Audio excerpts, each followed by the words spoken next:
오늘 함께 나눌 말씀은 더 이상 만나는 없습니다 라는 제목의 말씀입니다. 크신 은혜와 또 결단의 시간이 되시기를 소망합니다. 말씀의 배경은 이렇습니다. 모세가 죽은 후에 여호수아가 이제 모세의 뒤를 이어서 이스라엘을 이끄는 그런 지도자가 되고, 여호수아를 중심으로 놀라운 기적으로 요단강을 가르는 그 기적을 통하여서 요단강을 건너게 됩니다. 자, 요단강을 건넌 후에 이 이스라엘 백성들이 가장 먼저 한 일은 무엇이냐면 할례를 받는 일이었습니다. 사실 지금 이 시점에서 할례를 행한다라고 하는 것은 좀 무리한 그런 일입니다. 가나안 민족들의 입장에서 보면, 이스라엘 민족들 말고요, 가나안 민족들의 입장에서 본다면 이 이스라엘 백성들은 자신들의 땅을 차지하러 오는 그 대적자들이지요. 전쟁의 대상이고 물리쳐야 될 적군이 바로 이 이스라엘 백성들이다라는 겁니다. 즉 전쟁을 앞두고 있는 그런 상황이었습니다. 그런 상황에서 할례를 행한다라고 하는 것은요, 전투력을 상실하는 행위고, 또 이 할례를 행하고 난 다음에 이 고통스러워하는 그런 상황에서 가나안 민족들이 쳐들어온다면 거의 패배를 맛볼 수밖에 없는 필패하는 그런 상황이다, 위험한 상황이었다라는 것이지요. 그리고 지금 상황을 성경을 읽어보니까 이스라엘 백성들이 요단을 건넜을 때에, 이 강을 건넜는데 놀라운 기적을 통해서 건너잖아요. 법궤를 둘러맨 제사장이, 이 레위인들이 발을 내딛는 순간 요단강이 갈라지는, 이 홍해와 같은 그런 기적을 경험하고 이 요단강을 건너 놓으니까 그것을 본 모든 가나안의 이방 민족들은 성경의 표현대로라면 마음이 녹았고 정신을 잃어버렸다라고 표현을 하고 있습니다. 이때 이 이스라엘 민족들이 가나안 족속들을 공격해가지고 그 땅을 빨리 차지할 수 있고 전쟁에 승리를 거둘 수 있는 그런 상황이지요. 자, 그런데 하나님께서는 이 이스라엘 민족들에게, 이 백성들에게 공격해서 빨리 땅을 빼앗으라 이런 얘기를 하는 것이 아니라 할례를 먼저 행할 것을 이렇게 명령을 하십니다. 그리고 이스라엘 백성들은 그 명령을 따라서 모든 남자들이 다 할례를 행하게 됩니다. 그리고 그 후에 그곳에서 무엇을 하느냐, 좀 회복이 되고 난 다음에 본 10절에 나와 있는 것처럼 유월절 절기를 지키게 됩니다.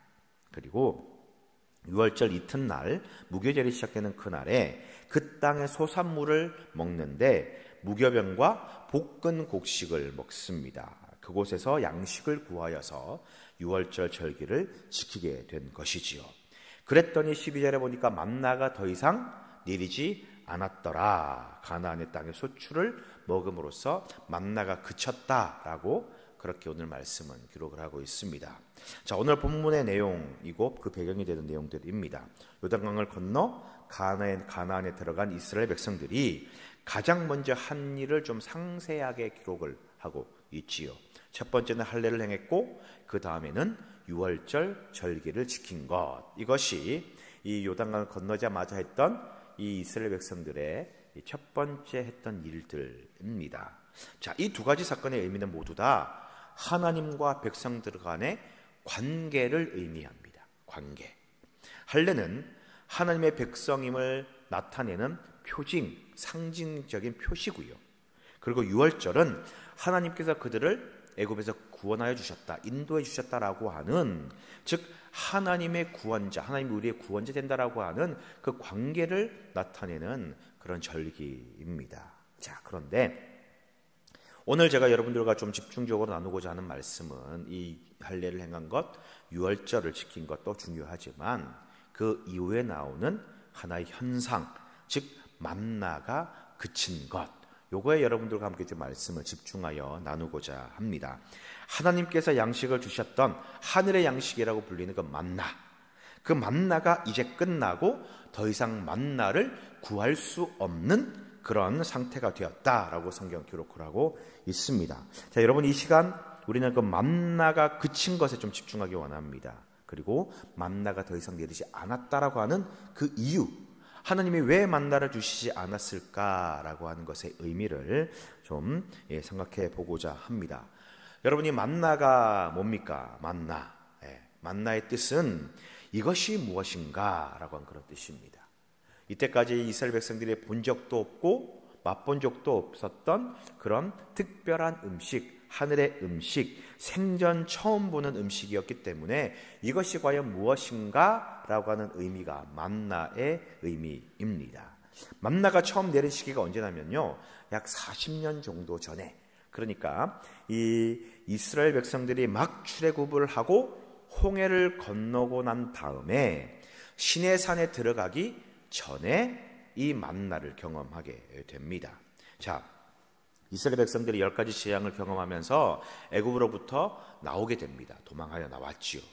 근데 홍해라고 하는 큰 어려움에 봉착하게 됩니다. 앞으로는 홍해라는 큰 물이 있고 뒤에는 이 이스라엘 백성들을 잡으러 오는 애굽의 큰 군대들이 있었습니다. 진퇴양난의 그런 굉장히 어려운 상황 가운데 모세가 지팡이를 대어 홍해가 갈라지게 되고 유유히 이스라엘 백성들은 모두 다 홍해를 건너게 됩니다. 그리고 뒤따라오던 모든 이스라엘 애굽의 군대들은 다 물에 수장되어서 죽음을 맞이하게 되지요. 이스라엘을 구원하신 것입니다. 이 홍해를 가로지르는 놀라운 기적을 경험한 이후에 이 이스라엘 백성들은 수르라고 하는 것을 지나가지고 마라에서 머물게 되고, 마라에서 쓴물을 단물로 바꾸는 기적을 경험하고 난 다음에 엘림이라고 하는 하나님께서 예비하신 그런 쉼의 장소 오아시스에서 안정을 취하고 회복을 얻게 됩니다. 그리고 다시 광야를 걸어가게 되는데, 홍해 근처에서 잠깐 머물다가 시내산으로 막 걸어가게 됩니다. 걸어가는데 양식이 마침 다 떨어진 거지요. 신광야라는 곳에 도착을 했는데 양식이 다 떨어졌습니다. 먹을 것이 없습니다. 먹을 것 다 떨어지고 지칠 대로 지친 이 이스라엘 백성들이 모세를 원망하고 하나님을 원망합니다. 애굽에 있을 때는 우리가 고기 가마 곁에서 배불르게 먹었고 떡을 마음껏 먹었다. 물론 다 거짓말이죠. 포로가 어떻게 그렇게 배불리 먹었겠습니까? 그런 우리들을 왜 데리고 와서 굶어 죽게 만들었느냐라고 불평과 불만을 쏟아내기 시작합니다. 그때 하나님이 주신 것이 이 만나였습니다. 만나는 이때를 시작으로 출애굽한 지 얼마 되지 않은 그 시점, 약 한 달도 되지 않은 그 시점에 하나님께서 만나를 내려주시면서 약 광야를 관광하는 40년이 지나서 지금 요단강에 건너서 예루살렘 이 가나안 땅에 들어간 그 순간까지 만나가 40년 동안 내리게 됩니다. 자, 우리가 주목해야 될 부분이 바로 이 부분입니다. 40년 동안 주셨던 만나를 이제 강을 건너서 요단강을 건너서 가나안 땅으로 입성한 직후에 더 이상 만나를 주시지 않습니다. 하나님은 왜 40년 동안 주셨던 이 만나를 주시지 않을까? 하나님의 뜻은 과연 무엇이겠느냐라는 것이지요. 많은 의미가 있지만 이 시간 간단히 두 가지만 여러분들과 함께 나누고자 합니다. 첫째는 우리의 변화를 원하신다라는 겁니다. 변화입니다. 자, 지금 이스라엘 백성들의 상황은 40년 전, 아니 불과 며칠 전과는 전혀 다른 상황이 되었습니다. 광야를 방황하고 떠돌던 사람들이 이스라엘 백성들이었습니다. 자, 그런데 이제 상황이 변했지요. 어떻게 해요? 가나안 땅으로 들어왔습니다. 그리고 이제 그들은 그 땅에 정착하고 그 땅을 차지하고 정착하여야 될 단계에 이르렀다라는 겁니다. 가나안에 들어간 이 이스라엘 백성들이 해야 될 일은 무엇이냐? 가나안 민족들을 물리치고 그들의 땅을 차지하여 그곳에 정착하는 일이 그들이 해야 될 일입니다. 그저 정처 없이 떠돌아다니던 그 떠돌이 신세를, 나그된 신세를 이제 마감을 하고 안정된 장소, 그 땅에 정착해야 될 그런 상황과 환경으로 바뀌었다라는 거죠. 자, 그런 상황에서요, 그들의 마음이나 그들의 삶을 대하는 태도, 자세가 이전 광야 때와 똑같다면 그들의 가나안에 정착하는 것은요, 실패하고 말 것입니다. 광야 때의 그 모습과 똑같은 상황, 똑같은 마음, 똑같은 자세로 가나안 땅에서도 살아간다면 그들은 가나안 땅을 정복할 수 없을 것입니다. 자, 보십시오. 만나가 출애굽 초기부터요, 지금까지 계속해서 매일매일 내렸습니다. 하늘에서요. 하나님께서 주셨습니다. 일용할 양식을 주신 거죠. 하루에 딱 하루치만 거두라고 말씀하셨지요. 이틀 거두고 3일치 거두면 많이 먹겠다고 그러면 다음날은 여지없이 다 썩어버렸던 것이 만나입니다. 그러나 안식일 전날에는 이틀치를 거두라고 명령하십니다. 왜? 안식일은 거룩한 날이니 예비하며 안식을 취하며 거룩하게 지키기 위해 수고하는, 거두는 수고, 노동을 하지 말라라는 뜻이었지요. 예. 마침 그런 날은 여지없이 이 이틀치의 만나가 그대로 유지되는, 신선하게 유지되는 그런 은혜를 경험했습니다. 말 그대로 하나님께서 매일매일 일용할 양식, 먹을 양식을 주셨다라는 거지요. 자, 그들은요, 광야를 방황하는 그 40년 동안 무엇을 먹을까에 대한 걱정이 없었습니다. 매일 아침 밖에 나가면 하늘에서 내려온 신선한 음식인 만나가 그들을 기다리고 있었고, 그들은 그것을 그냥 거두기만 하면 되는 것이었어요. 좀 지겨울지는 몰라도, 음식이 지겨울지는 몰라도 먹을 걱정, 배고플 일은 없었다라는 것입니다. 자, 그런데 만일 그들이 가나안 땅에 들어간 이후에도 만나가 계속해서 하늘에서 내린다면 그들의 마음이 어떨까요, 여러분? 생각해 보시기 바랍니다. 만나가 있으니 굳이 땅을 차지할 필요도 없고, 만나가 계속 내리니까 땅을 경작할 필요도 없고, 씨를 뿌리도 필요, 파종을 할 필요, 열매를 거둘 필요가 없다라는 거죠. 수고하지 않아도 만나가 내리니까. 하나님이 만나 주시니까, 양식 주시니까 굳이 우리가 무슨 노동을 하고 애를 쓰면서 그렇게 힘들게 양식을 구해야 되냐. 하나님 만나 주시잖아. 그들의 마음이 그런 마음 가지지 않겠느냐라는 거지요. 그들에게 만나가 그치고 사라져야 삶을 대하는 태도, 자세가 변화된다라는 것입니다. 마치 이런 거죠. 여러분, 마마보이라는 말 들어보셨죠? 마마보이. 뭡니까 마마보이? 엄마에 대한, 어머니에 대한 강한 애착. 엄마가 이 모든 것들을 다 알려주고 지시한 대로 행하는 그 사람, 그런 애착을 가진 남자를 마마보이라고 그렇게 말합니다. 뭐든 다 엄마가 시킨 대로 하는 겁니다. 옷 입는 거, 무엇을 먹을까, 뭐 직업을 택할 때도, 아니면 심지어 배우자를 고르는 것조차도 엄마가 오늘은 이 옷을 입어, 오늘은 이거 사 먹어, 오늘은 이런 사람 만나, 저런 사람 만나야 돼. 이 엄마가 없으면 불안해하고 방향을 못 잡는 거죠. 모든 것을 다 해주니까 자립성이 떨어지고 뭘 해야 될지, 어떻게 해야 될지 모른다라는 겁니다. 자, 이런 마마보이를 치료하는 가장 효과적인 방법이 뭔 줄 아십니까? 이 전문가들이 그렇게 이야기를 합니다. 스스로 어떤 일을 할 수 있도록 그렇게 환경을 만들어 주라라는 거지요. 스스로 결정할 수 있는 환경, 외출할 때도 알아서 옷을 입고 고를 수 있는 그런 환경을 만들어 주고, 뭐 먹을 때도 알아서 결정할 수 있는 그런 여러 가지 환경과 상황을 만들어주고, 어떤 일을 할 때에 너의 생각대로, 너의 가치관대로, 네가 생각하는 대로, 마음먹은 대로 해보도록 그렇게 계속해서 환경을 만들어주는 거지요. 그러면서 독립성, 책임감을 키워주는 것이 이 마마보이를 치료하는 방법이라고 합니다. 계속해서 엄마가, 부모가 뭔가를 결정해주고 공급해주는 것은 그 자녀의 성장과 자립에 큰 문제를 주는 겁니다. 마찬가지입니다. 이스라엘 백성들에게 만나가 계속 내린다라고 이야기를 하는 것은요, 그들이 가나안에서 정착하고 자립하고 그리고 뿌리를 내리고 성장하는 것에 굉장히 큰 걸림돌이 될 수밖에 없는 것입니다. 내가 저 땅을 정복하고 전쟁을 치러야 되는데 힘듭니다. 어렵죠. 그곳의 군대들은 너무나 강력하고 이민족들은 강한 힘을 가지고 있습니다. 그러면 먹고 사는데 지장 없는데 굳이 힘을 다해야 돼? 굳이 싸워야 돼? 그냥 여기 있으면 하나님이 만나 주시니까 적당히 살지 뭐, 이런 마음 들 거다라는 거지요. 그들에게 만나가 계속 내리면 과연 무슨 생각을 하겠습니까? 매일 막 먹을 양식이 있는데, 배고를 걱정이 없는데 굳이 저 민족들과 싸워서 이겨야 돼? 죽을 수도 있는데. 여러분, 이런 생각하지 않겠습니까? 도전을 포기하고 정복을 포기해버리고 마는 것이지요. 하나님께서 이스라엘 백성들에게 만나를 더 이상 주시지 않는 이유는 무엇이냐? 그들의 생각, 마음, 그리고 살아가는 자세의 변화를 요구하시기 때문입니다. 기억하시기 바랍니다. 만나의 그침은요, 이스라엘 백성들에게 변화를 요구하시기 때문입니다. 자, 이게 첫 번째 이유고요. 두 번째는 무엇이냐? 하나님을 더 의지하기 원하시기 때문에 그렇습니다. 하나님을 더 의지하기 원한다.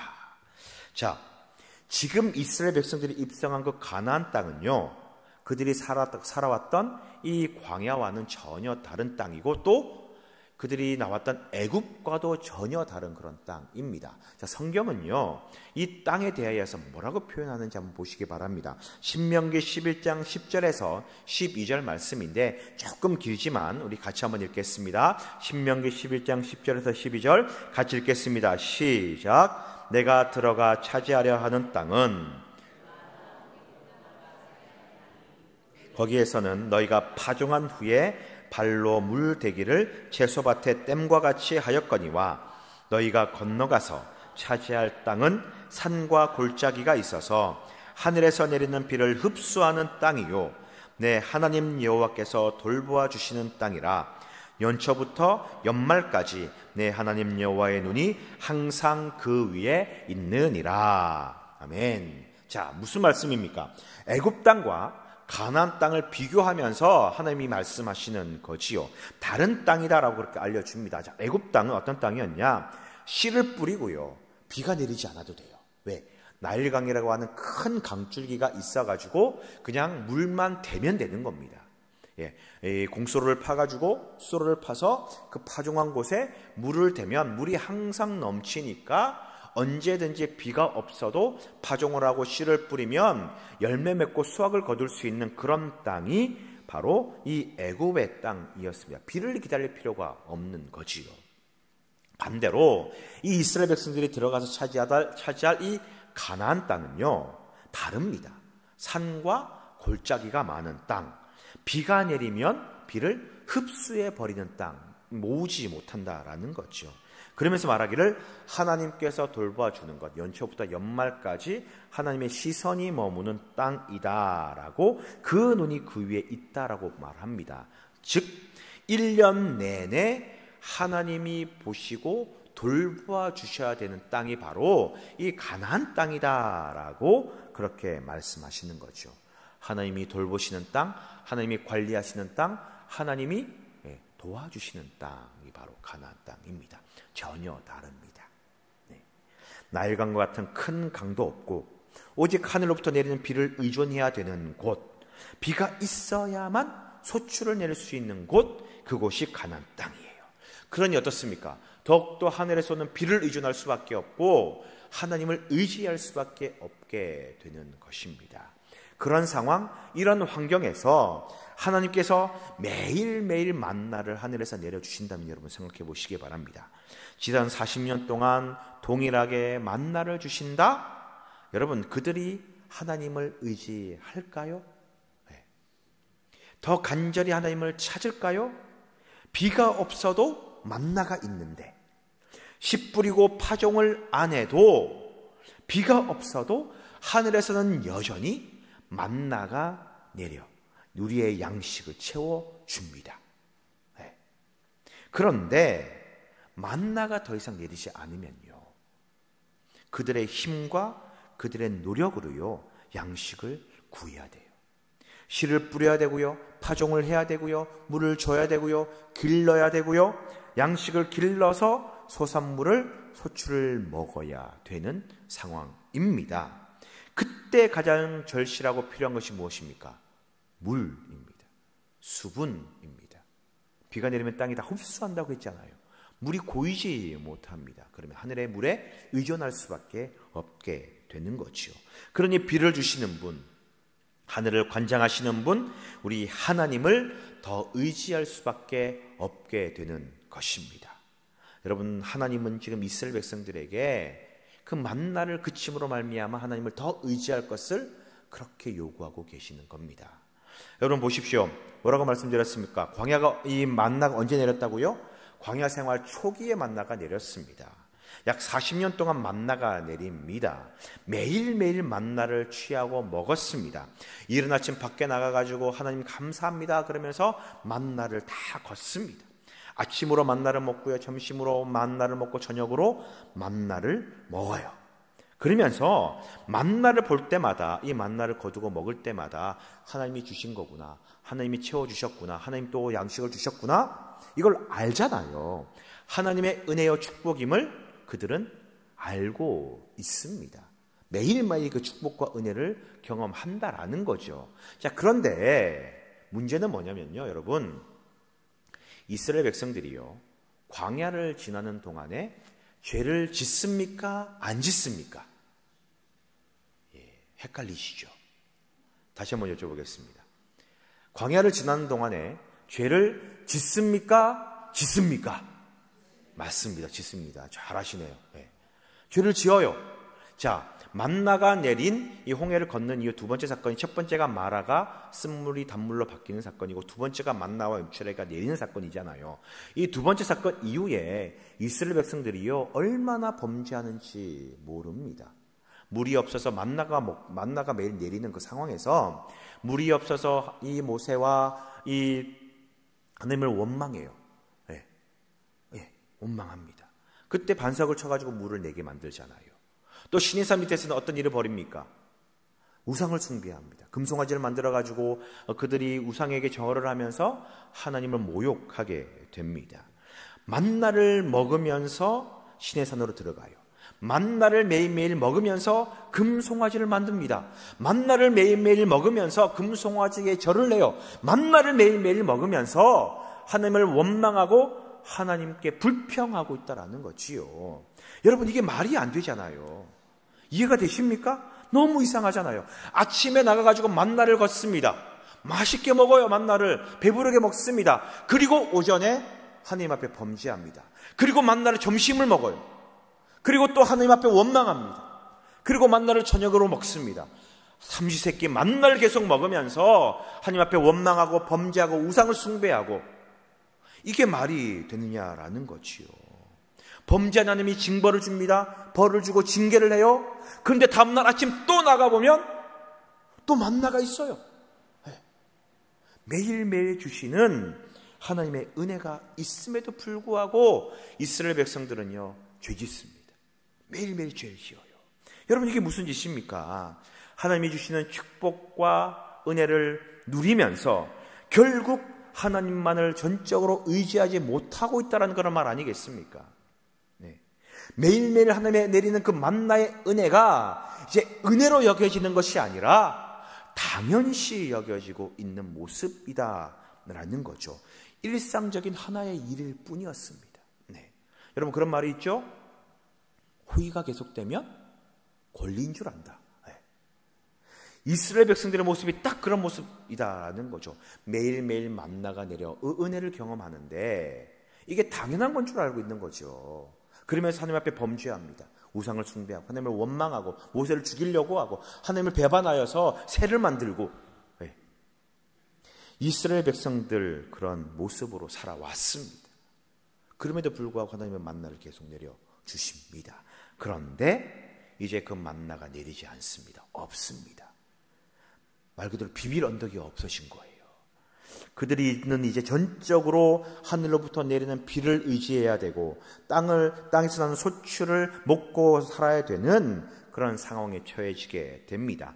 하늘의 비를 관장하시고 하늘을 주관하시는 하나님을 의지할 수밖에 없게 됩니다. 하나님을 따를 수밖에 없게 되고 하나님을 붙들 수밖에 없게 되는 거죠. 더 이상 만나가 없으니, 그들에게 양식이 없으니 구할 곳이 있어야 된다라는 겁니다.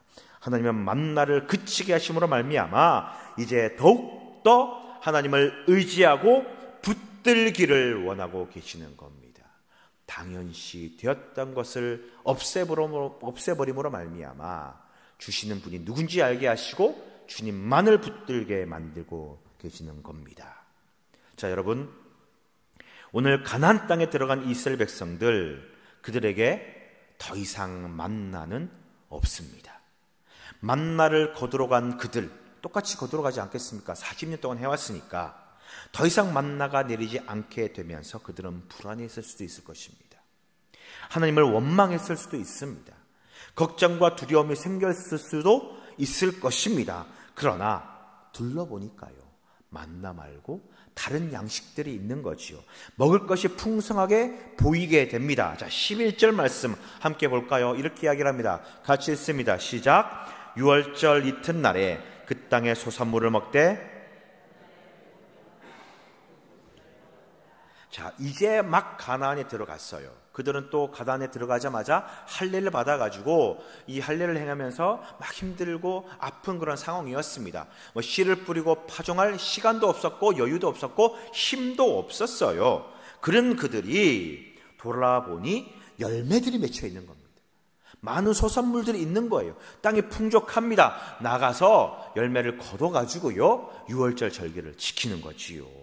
나가서 만나를 거두듯이 이제는 다른 열매들을 거두게 되었다라는 겁니다. 만나 대신에 다른 축복을 하나님이 예비해 두셨고 그 소산물로 말미암아 그들의 양식을 채울 수 있도록 만들어 주셨습니다. 즉 여기에 이 많은 소산물들이 있으니 풍족하니 길러 먹으라라는 거지요. 너희가 노력하면 다 채울 수 있고 먹을 수 있다라는 것을 알려주시면서 비를 내리시는 하나님을 전적으로 의지하게 지금 말씀하시고 있는 것입니다. 자, 여러분, 만나가 그친 이유를 두 가지 말씀드렸습니다. 첫 번째는 변화를 요구하시는 것, 두 번째는 더욱더 하나님만을 의지하도록 만드시는 하나님의 조치다라는 것이요. 여러분, 마찬가지입니다. 하나님께서는 지금 우리들에게 변화를 요구하십니다. 이전과 다른 삶의 태도로 살아가시기를 요구하고 계십니다. 더 성실하게, 더 열심으로, 더 적극적으로 최선을 다하여 하나님께서 주신 그 환경 속에서 살아가기를 원하고 계십니다. 그리고 그 상황에서 더욱더 주님만을 의지하고 주님만을 붙들기를 원하고 계십니다. 오늘 이 말씀이 저와 여러분들에게 큰 도전이 되기를 간절히 소망합니다. 더 이상 만나가 없다라고 하는 것은 그것은 은혜의 단절이요 축복의 멈춤이 아니라 더 큰 은혜와 축복을 주시기 위한 우리의 변화, 우리의 믿음을 요구하고 계시다라는 것을 깨닫기를 간절히 축원드립니다. 여러분, 하나님 중심의 삶의 태도로 변화되시길 바라고 또 더욱더 주님만을 의지하는 우리 모두가 되시기를 소망합니다. 그리하여 어제보다 그리고 오늘보다 내일이 더 큰 은혜와 복을 누리며 살아가는 참된 축복 속에 살아가는 우리 모두가 되어서 주님을 따르는 참된 백성들 되시기를 주님의 이름으로 간절히 축원드립니다. 아멘. 기도하시겠습니다.